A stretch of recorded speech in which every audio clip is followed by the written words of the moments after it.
Welcome back to the SEO Weekly, where queries are weird, advice is controversial, and everything depends. I'm your host, Garrett Sussman of iPullrank, and are you Hawaiian? Because we've got a spam update. We've got some new video SEO guidelines that are super helpful and a bunch of really cool courses. Some are free, some cost money, all types of value. Let's dive in. Breaking news. So yesterday, kind of not a big deal, but a fun big deal. In local SEO news, Google My Business is officially changing the name to Google Business Profile. So, name changes are a pain in the ass, but that's what Google's doing. Not only that, a few other tweaks. There will no longer be like a main Google My Business dashboard for small mom and pops. Everything will be done on Google Search and on Google Maps. Now, multi-location businesses will still have the dashboard, but the Google My Business app is going away. It's now your Google Business Profile, and your listing on search is your Google profile, no longer your Google listing. There you go, local SEO. Time to update any documentation that you have. That should be fun. Maybe it was a matter of time, but Google will be rolling out the page experience update to desktop. So all the fuss around Core Web Vitals and making sure your mobile site is fast will now be applied to your desktop. It does actually matter because for some businesses like SaaS companies, the majority of traffic does come from desktop. So it makes sense that that would be the next focus. Pay attention, keep your eyes open for that. Google gave us the heads up. Danny Sullivan said there's a spam update rolling out. There was one over the summer that Glenn Gabe said might not have had a significant impact, but you never know. You always want to practice your best practices of what Google recommends. And if you haven't checked it out recently, they have some really clear guidelines for you to consider when you're working on your website. So for instance, avoid the following techniques: automatically generated content, participating in link schemes, creating pages with little or no original content, cloaking, sneaky redirects, hidden text or links, doorway pages, scraped content, participating in affiliate programs without adding sufficient value, loading pages with irrelevant keywords, creating pages with malicious behavior such as phishing or installing viruses, Trojans, or other badware, abusing structured data markup, sending automated queries to Google. You make sure to follow these good practices, monitoring your site for hacking and removing hacked content as soon as it appears, and preventing and removing user-generated spam on your site. A lot of this stuff has been known to be problematic for a long time, and Google is continually catching all of these. Ultimately, it's all about providing quality content, a secure website, no deceptive practices, and just making the internet a better user-friendly experience. So Danielle Marshak of the Google team put together a really great lightning talk all about video SEO. And in the talk, she identified a couple of best practices you want to consider. More than just putting and embedding a video on the page, there's some aspects that you can do to make your videos more indexable, more crawlable, more visible in search, and have them rank higher. So her recommendations were: make your videos available on the web, provide structured data with video object markup, include high quality thumbnails, submit a video site map, make video content files accessible. Now, some of these recommendations can get technical, so refer to the documentation on the developer page all about video SEO. It's complex, it's comprehensive, and it's incredibly helpful. It's all in the description notes in this video. You can check that out. If you've been watching the show, you know that I love Twitter threads that are put out by the SEO community, and this week was no exception. We get Twitter threads that are, research deep dives, thought process, thought leadership deep dives, and sometimes an SEO just throws a question out there, and we get a ton of great opinions and experiences and responses. So this week, I want to start off with Glenn Alsop. Now, back in March of 21, Glenn did a really interesting research project where he was looking at at 10,000 keywords, all related to affiliate spaces. So keywords where you might expect a affiliate website to pop up. So products, niche, hyper niche. What he wanted to identify was how they were performing in the SERPs. Now, right after that, Google rolled out their update that was targeting really thin affiliate content and basically knocking a lot of them out of the SERPs. They basically said that they wanted you to produce high quality, in-depth review content if you were doing affiliate types of websites. So instead of just throwing out his research, what he did is he compared that March data to the same new data in May. And he found some very interesting results that he put out in the Twitter thread. So he checked back in May and he found that niche sites present in 90% of SERPs and hyper niche sites, so like handsaw reviews as opposed to tool reviews, in 80%.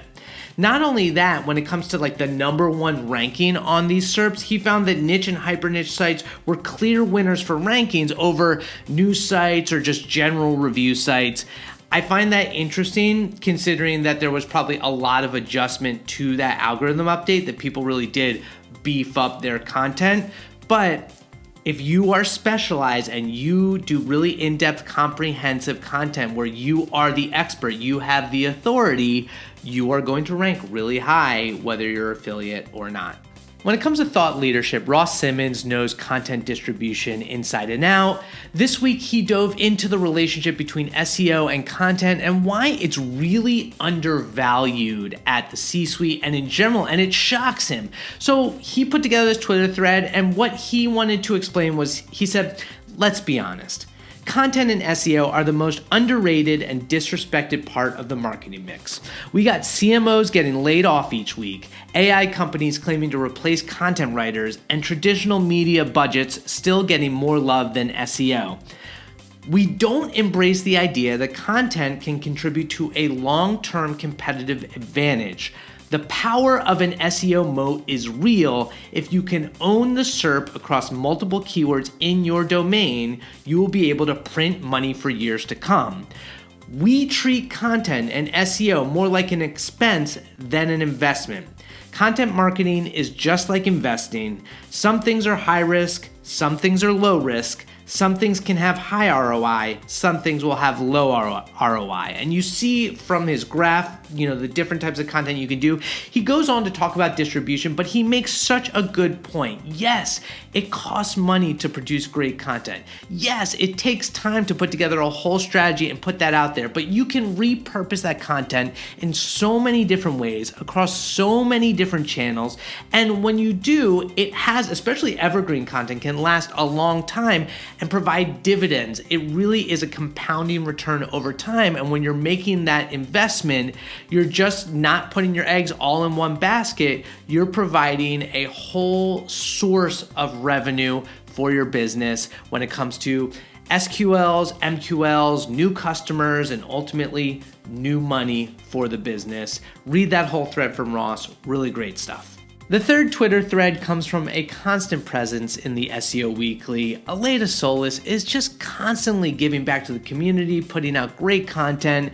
And this week, she reached out to Twitter and she asked, what's the most counterintuitive SEO recommendation implementation you've done that actually made sense in the context you were working and paid off as you expected? And on the flip side, what usual rule of thumb you followed ended up harming due to your particular context? Now, I'm not going to read off all the great replies because she's going to produce an article with what everyone was saying, and it was so good. You should definitely check out this thread and keep your eyes peeled for Aleda's article. But two that stood out to me that I really liked. The first was from Orit Mutznik. She said, very little content on e-com category pages. She used to get pitches by agencies for thin content all the time, showing her examples of category pages with long-form content out there. User in mind, people who find this page are here for the products and some brand context, not read an article. So you got that advice. She did the opposite and has seen great results. Another one that I love was from Alice Roussel, who said, I advise to move from classic list product pages to pages with introductory content and only one product as a bestseller per category. Totally counterintuitive in terms of UX, but it worked very well. So 2 e-com examples about product and category pages, which are really, controversial all the time on how you should handle them. People have ideas. It doesn't always work out the way you intend. Keep your eyes peeled for the rest of a latest article coming out, I'm sure, soon. And then speaking of e-commerce, we had a great thread from Luke Carthy, who was giving us some Black Friday tips to consider as we approach that coming up to the American Thanksgiving holiday. You know it's going to be huge. It always is. But what does Luke recommend? Well, he says, don't dump all of your Black Friday products into one bucket. Make it a landing page. So if you have 900 Black Friday deal products, if someone just goes to that page and sees 900 products, they're not going to surface all the different categories. So put in a little effort, divvy it up, make them easy to find. It can sometimes pay to not put the year in the title or H1 of any Black Friday campaign. So if you do keep it generic and you don't have the actual year in the page, you don't have to update. It makes those templates more reusable and you don't necessarily get penalized by Google. You can grow your email list with first to hear incentive copy in your CTAs. Now's the time to get people to sign up for your email list by saying, hey, want to know about our Black Friday deals the first? Sign up for our list. Put that on there. You'll see your email list grow. And then finally, he said, even if you don't participate in Black Friday, don't ignore it. Lean into why you're not participating. There might be examples of why it doesn't make sense in terms of environmental sustainability or the rush, or you just don't want to do it for commercial reasons, but you can't just ignore it altogether, Luke said. Luke says at least address it and then explain why you're not participating.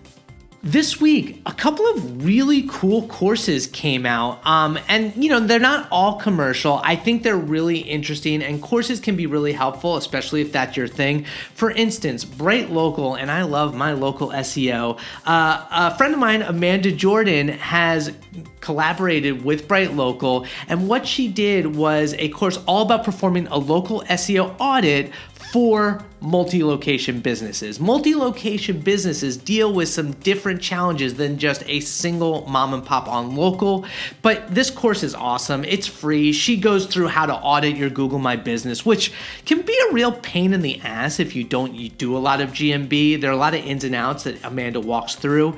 How to audit your online reputation. So how do you deal with your reviews? Where should you get your reviews? Good insights there. Landing pages, how to audit citations, and how to audit competitor backlinks. Excited about this course. Keep your eyes peeled. Look into it. It's available now. And then Tom Critchlow, who's been putting out these incredible articles on his SEO MBA website, which is basically I say basically so much. I realized that last week on the SEO Weekly. Little tangent, I say basically a lot. I'm acknowledging it, and now for the rest of the video, you will hear me say basically every other sentence. But Tom writes these great articles about how to kind of present SEO in an executive capacity, how to make a good argument presentations. He's put a lot of work into it. He's beta tested, but he put together his 5-week executive presence SEO MBA course that's now available. It is a paid course, but on it, it's got 5 hours of video. He's got real examples and case studies. He's got financial model templates, full SEO strategy presentations, 3 practice scenarios, guided emails, and weekly assignments. A lot of respected people in our industry have already checked out the course and think it's fantastic. So I highly recommend you look into it. It's probably worth the investment. Check that out. Gus Pelogia put together a really cool, neat little template that'll help you identify places where you can boost, some of your money pages, your product pages with internal and external links. He allows you to put in a series of URLs, and then it identifies where you can use some internal linking or where you need help with external linking to boost those pages and improve their rankings. Great resource there from Gus. Last week, I talked about the Google lawsuit in where Google was accused of manipulating ad marketplaces by throttling the speed of non-AMP websites in order to make AMP look better. There was a great conversation on Twitter between Barry Adams and Jono Alderson about the value of using AMP and whether or not you can't use it anymore because it's toxic. Now, Jono said, It's a great framework. It does speed up pages. You should still use it. Barry argued, and he shared more of his opinion this week in his newsletter, that it's a toxic brand. You just can't trust it anymore. He was really annoyed, especially when he saw that there was a jump in July for non-AMP page visibility in top stories. It actually went up like 25% overnight. Now, he acknowledges that it is a solid framework, but because the brand is toxic, he doesn't want to use them anymore. He actually included in the newsletter how to remove AMP from your website. It's a great article. And speaking of Barry Adams, he actually recommended another great article from Nicholas Propkop, where Nicholas pointed out how to think about keyword cannibalization on news websites. I really like the simple article. It talks about what I think is really interesting is search intent and fragmented search queries where you see a bunch of different intents. What Nicholas does is he talks about how you can still pretty much wallpaper a SERP if it has different search intents by creating content that speaks to each of those different intents, whether it's video or commercial intent or navigational intent.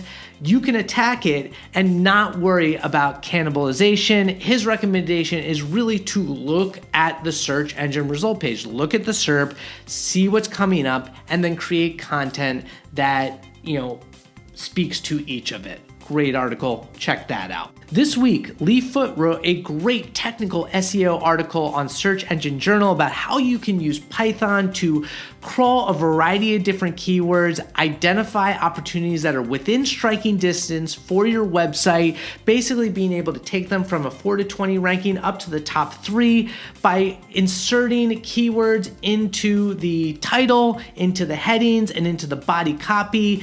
The Python script, which he provides, he goes piece by piece, shows you exactly where you can naturally add those keywords and get those key rankings moving up. I love the way he did that. Check it out. It is very code heavy, but he lays out very clearly using Colab. I think it's a great resource. Great work, Lee. And then with last week's release of more API data for Google Discover, Tobias Willman basically identified, there's basically ding, ding, ding. I told you I would say it.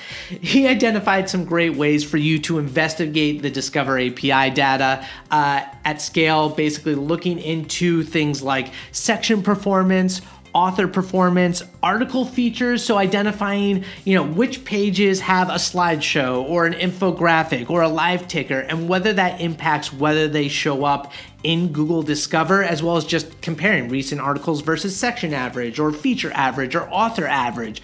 Really cool ideas by Tobias to kind of get the creativity juices going about how you can use that Discovery API data and inform your content creation and SEO strategy, because Discover is still kind of like this black box, like all things Google search. And finally, in tools news, big shout out to the whole Semrush team. Morty Oberstein pointed out how Semrush has now added intent into the categorization of anything keyword related in Semrush's UI. So you can identify, informational, navigational, commercial, transactional intent for your keywords. So that could be like looking across all of your organic keywords. That could be doing specific keyword research for one keyword. Anywhere that you see keywords on Semrush, you'll now see this intent modifier, and it's pretty damn good. I am very impressed by it. I'm very curious how you're using it. Great job, Semrush. And then there was an interesting conversation with Dave Sotomano where he was asking about using blockchain technology and SEO. Are there any ways that people are using it to, for instance, copyright content? And Jono Alderson again, Kevin Indig, and Sugantha Mahanadasan found that this new tool, I don't even know if it's a tool, I should look into that, but WordProof.com. WordProof is a tool that allows you to timestamp using blockchain tech with schema data. So they're adding a timestamp in there that allows you on this blockchain technology to basically NFT any content that you create, so it is copyright proof. You have this proof here that you have the copyright of this content. Huge implications for SEO using structured data. Really, really, really cool. Definitely check out that tool. If you didn't get a chance to listen to my podcast interview with Will Critchlow yesterday, it was awesome. We talked all about split testing in SEO, which is complex. Not a lot of SEOs really do it. Will is the expert with Search Pilot. He's been doing it, experimentation on a ton of different variables, a ton of different hypotheses, really cool insights. So if you're not doing it, he's got all the methodology brought out. We talked about it on the podcast, as well as internal linking and his thoughts on the complexity of internal linking. This week, or next week, I've got Christina Azarenko. We're going to talk tech, SEO, and e-commerce. She's from Marketing Syrup, knows her stuff inside and out. She's even built a Chrome extension to help you identify, features, SEO features for e-commerce pages, among any page. So good. You can register for that. And finally, I just want to give a shout out for what I think is a really cool cause. Will Reynolds, every year he's been doing sleepout.org, where he spends a night outside to support and get rid of homelessness, specifically teen homelessness. He's working with the Covenant House. He's raising money. It's November 19th. So please, if you have some money to spare, please donate to Will's cause and support Covenant House to get rid of homelessness. It's a really crappy situation, and I think it's an awesome cause. So good luck to you, Will. That's it. That's another SEO Weekly in the books. So much great information, so many smart people producing great content out there. I love our SEO content. Thank you for checking it out. My name is Garrett Sussman. I'm with iPullrank. If you enjoyed this video, this stuff I do every week in, week out, please subscribe to the channel, like it, share it on Twitter and Facebook and LinkedIn and TikTok, and tell your mom about it, even if she doesn't know SEO. No, you don't have to tell your mom unless she's in SEO. Is your mom in SEO? My mom, no, she doesn't know SEO. Thank you for joining me. You all have a great weekend, and we will catch you next week. Garrett, I'm out.